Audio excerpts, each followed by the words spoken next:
এখন ইউনূস সাহেব full stop, তার কোনো ঢাল নাই, তলোয়ার নাই, নিধিরাম নাই, তার কিচ্ছু নাই, কোনো কোশ্চেন নাই। ইউনূস সাহেব অবৈধভাবে থাকতেছে, তো আমরা তাহলে সরাই দিয়ে আমরাও যাইতে চাই নির্বাচনের দিন। এই সরকারের ব্যাপারে ফুল স্টপ, মানে আপনি এর কাছ থেকে আর কিছু পাবেন না। এই যে আজিজ ভাই যে কথাটা বললো, পেটানো দরকার, আমি তর্কের খাতিরে ধরে নিলাম পিটানো দরকার, কিন্তু তার আগে প্রেক্ষাপটটা লাগবে। প্রেক্ষাপটটা কি, তারা বসছে কেন বা বসতে চাইছে কেন, এটা যেটা আগে বলে গেছে দাবি। দাবিগুলা কি? সংস্কার, বিচার, লেভেল প্লেইং ফিল্ড, তারপর আছে ওইটা তো বললামই, তারপর আছে জাতীয় পার্টি সহ কিছু দলের নিষিদ্ধ। পিটাবে কে? সরকার। পিটাবে সরকার। এই সরকার কিন্তু নির্বিকার। এই সরকারের ব্যাপারে ফুল স্টপ, মানে আপনি এর কাছ থেকে আর কিছু পাবেন না, কারণ আমরা যেটুকু দেখছি এতক্ষণ। মানে 16 তারিখে বসলেও পাবেন? আমার কাছে মনে হয় না তার কাছ থেকে কিছু পাবো। কেন বলছি?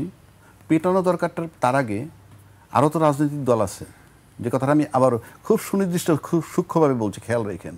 এখানে টকশো করতে আসে, কিন্তু একেবারে যে যা গয়রহ বলে যাব আমি তা নয়। লেভেল প্লেইং ফিল্ড আছে, এটা যদি অন্য দল এনশিওর করতে পারে, বলতে পারে তোমার দাবি অযৌক্তিক, লেভেল প্লেইং ফিল্ড আছে, কেউ এখনো বলেনি, বলতে পারলে আমি বলবো পিটানো দরকার। আমি জিনিসটা বুঝতে হবে আমার দাবিটা কি, লেভেল প্লেইং ফিল্ড। তো সবচেয়ে বড় দল বা আরও যারা আছে তারা বলুক না, ইট ইজ প্রুভড যে লেভেল প্লেইং ফিল্ড আছে, তোমার এটা প্রত্যাখ্যান। নাম্বার 2, সবাই মিলে যে আওয়ামী লীগকে তাড়ানো হইল বা ফ্যাসিস্ট সরকার যাকে বলি, কোনো সন্দেহ নাই যে নির্বাচনের মাধ্যমে, 3টা নির্বাচনের মাধ্যমে বিরোধী দল হিসেবে জাতীয় পার্টি তাদেরকে বৈধতা দিছে। আওয়ামী লীগের নির্বাচনটা, এই আওয়ামী লীগেরকে কিন্তু নিষিদ্ধ করা হয়েছে এই বিচার না হওয়া পর্যন্ত। তাহলে জাতীয় পার্টি নিষিদ্ধ কিন্তু হয় নাই, পক্ষান্তরে সে তো দোষর। আপনি যদি বৈধতার প্রশ্নের দোষর, এই দাবিটা কি অযৌক্তিক? যেই করুক সেটার ব্যাপারে যদি বলতো ইয়েস আমরা ঐক্যমত্য হইলাম, তাকে নিষেধ করা হবে। 3rd আসেন সংস্কার, বিচার। আজিজ ভাই বলছে চলমান লম্বা সময় লাগবে, কী কারণে? কারণ এটা পার্টিকুলার বিচার, পার্টিকুলার কোর্টে হচ্ছে, এভরিডে হচ্ছে। একটা জাজমেন্ট 13 তারিখ ডেট দিবে, কালকে 13 তারিখ হয়তো ডেট দিবে, অমুক দিন রায়। তারপরে অ্যাপিলেট ডিভিশন একটা ফর্ম থাকে, সেই অ্যাপিলেট ডিভিশন যদি মামলাটা চলে যায়, টানা 2 মাস যদি মামলাটা চলে, কোনো ইস্যু না। তো আমরা যদি সব ঐক্যমত্য হই, তাহলে ফেব্রুয়ারিতে নির্বাচন, কথার কথা বলছি। এটা তো আমরা আরও আগে যে পরিস্থিতি হয়েছে, আপনি আমি কি বুঝি না? বিচারিক প্রক্রিয়া কি ব্যাহত হয় নাই? কিছু হয়েছে তো, কিন্তু সেটা যদি স্মুথলি করতে পারতো, তাহলে এতক্ষণে রায় হয়ে যেত। রায় হইলে আর একটা আপিল করেন, 1-1.5 মাসের ব্যাপার, কারণ টানা শুনবেন, কারণ এটা রাষ্ট্রের স্বার্থে দরকার, 18 কোটি লোকের পক্ষে দরকার। আজিজ ভাই আমি আপনি মিলে তারাইছি যাকে, তার বিরুদ্ধে দরকার।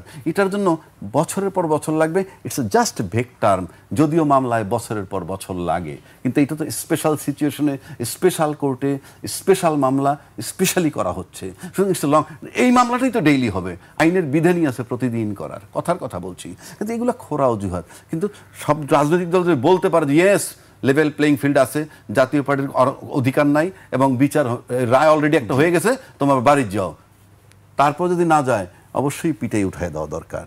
কিন্তু আপনার দাবিটা তো কোনো আশ্বাস পাচ্ছে না, এনশিওর হয়েছে কোনো দাবি। লেভেল প্লেইং বলুক, অন্যান্য রাজনৈতিক দল লেভেল প্লেইং আছে, পারে নাই। সুতরাং সেই হিসাবে আমি সমর্থন, ওই যে পিটে উঠে দেন, কিসের গ্রাউন্ডটা তো বলতে হবে আমার দাবিগুলো কি ফুলফিল হয়েছে, সেই জন্য আমি বলছি। তাহলে সরকারের পক্ষ থেকে মানে অবস্থান কর্মসূচি নিল, আপনার মনে হয় যে সরকারের আসলে কিছু, সরকার নির্বিকার কেন সেটা বলছি, সরকার পারবে না কেন সেটা বলছি। আজিজ ভাই একটা কথা বলছে, আমি অ্যাকসেপ্ট করছি। 7 মাস ধরে যখন রাজনৈতিক দলরা বসলো আর সরকারও বসলো, সবাই মিলে কিন্তু ব্যর্থ, সবাই মিলে ব্যর্থ। তা সবাই মিলে ব্যর্থ হইলে ইউনূস সাহেব ব্যর্থ, কমপ্লিট ফুল স্টপ, আমি বলে দিচ্ছি। কারণ এতদিন পরে এসে যেখানে দেখছে আপনি ওনার কাছ থেকে কিছু পাবেন বলে আমি ব্যক্তিগতভাবে মনে করি না, এবং সেটা আমি অনেক টকশোতে বলছি। এটুকু যদি মেনে নিতে পারেন, তাহলে ফেব্রুয়ারি পর্যন্ত অ্যালাউ করেন, তাহলে তাকে সরাই দেন। তার কোনো ঢাল নাই, তলোয়ার নাই, নিধিরাম নাই, তার কিচ্ছু নাই, নাই তো, আমরা তো দেখতেছি নাই, কিন্তু সরাইতে পারতেছেন না। এখন ইউনূস সাহেব ফুল স্টপ। এইবার আসেন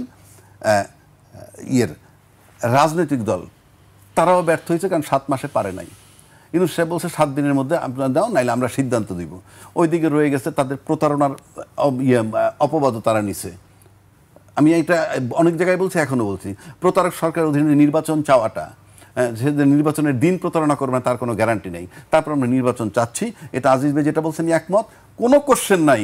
ইউনূস সাহেব অবৈধভাবে থাকতেছে, তো আমরা তাহলে সরাই দিয়ে আমরাও যাইতে চাই। নির্বাচনের দিন প্রতারণা হবে কিভাবে? ওই যে যেহেতু বলছে যে তাদের নোট অফ ডিসেন্টগুলারে উইথড্র করে তারা তখন দেখাইছে যে কোনো নোট অফ ডিসেন্ট নাই, ওইখানে স্বাক্ষর হয়েছে, যেটা বিএনপি বলছে, তাহলে তো প্রতারণা করা হয়েছে। সুতরাং আপনি যে সরকার একটা দলের সাথে প্রতারণা করে, সেই দল ওই সরকার অধীনে নির্বাচন করলে যে প্রতারণা হবে না ওই দিন, তার তো কোনো গ্যারান্টি নেই, সেই অর্থে আমি বলছি। সুতরাং ওই হিসাব করলে এই সরকার ফুল স্টপ অথর্ব সরকার, তার অধীনে নির্বাচন চাওয়া কার অধিকার নাই, মানে নির্বাচন চাওয়াই উচিত না।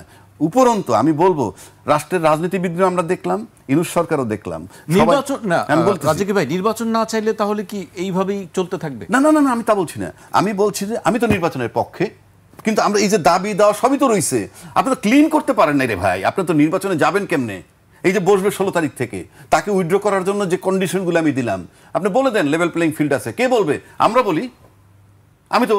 আমি বলতে পারি, রাজনৈতিক দলরা বলুক না, এই দ্বারা প্রমাণিত যে লেভেল প্লেইং ফিল্ড আছে। কিন্তু তারা তো বলছে সরকার প্রতারক। আপনি লেভেল প্লেইং ফিল্ড তো নাই, কারণ সরকার প্রতারক এস্টাবলিশড হয়েছে। না, সব রাজনৈতিক দলই বলছে কোনো লেভেল প্লেইং ফিল্ড নেই। তো লেভেল প্লেইং ফিল্ড যদি নাই, সব রাজনৈতিক দল বলে, তারপর আপনি নির্বাচনে যান কেমনে? আপনি জেনে শুনে সব রাজনৈতিক দল বলতেছে লেভেল প্লেইং ফিল্ড নাই, তারপর আপনি নির্বাচনে যান। নির্বাচনের পূর্ব শর্ত কি? লেভেল প্লেইং ফিল্ড লাগবে না? তো if it is admitted by all political leader, তো আপনি আন্দোলন করেন না কেন? যারা করতেছে তাদেরকে আপনি বাধা দিবেন কি হিসাবে?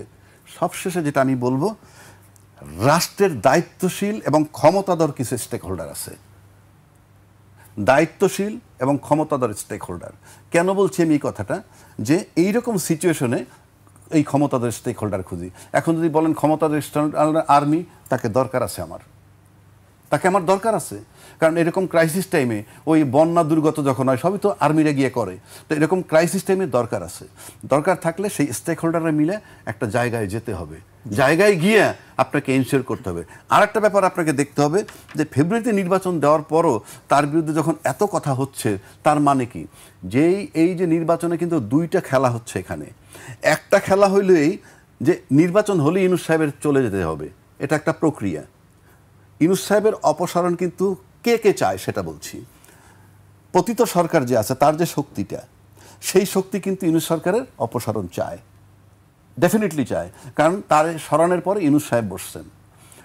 আর হইল নির্বাচন করলে যারা ক্ষমতায় আসবে, তারা নির্বাচন হলেই ক্ষমতায় যাবে, সুতরাং ইউনূস সাহেবের অপসারণ অটো হয়ে যাবে।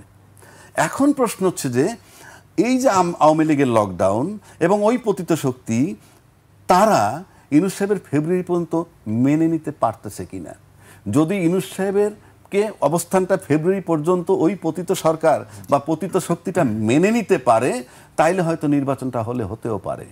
আর যদি ওই পতিত শক্তিটা ইউনূস সাহেবের ফেব্রুয়ারি পর্যন্ত স্টেইংটা অপছন্দ করে, তাহলে এই পরিস্থিতি যেটা বলছে খারাপ হচ্ছে, ককটেল ফুটতেছে, তার মাত্রা বাড়তেও পারে।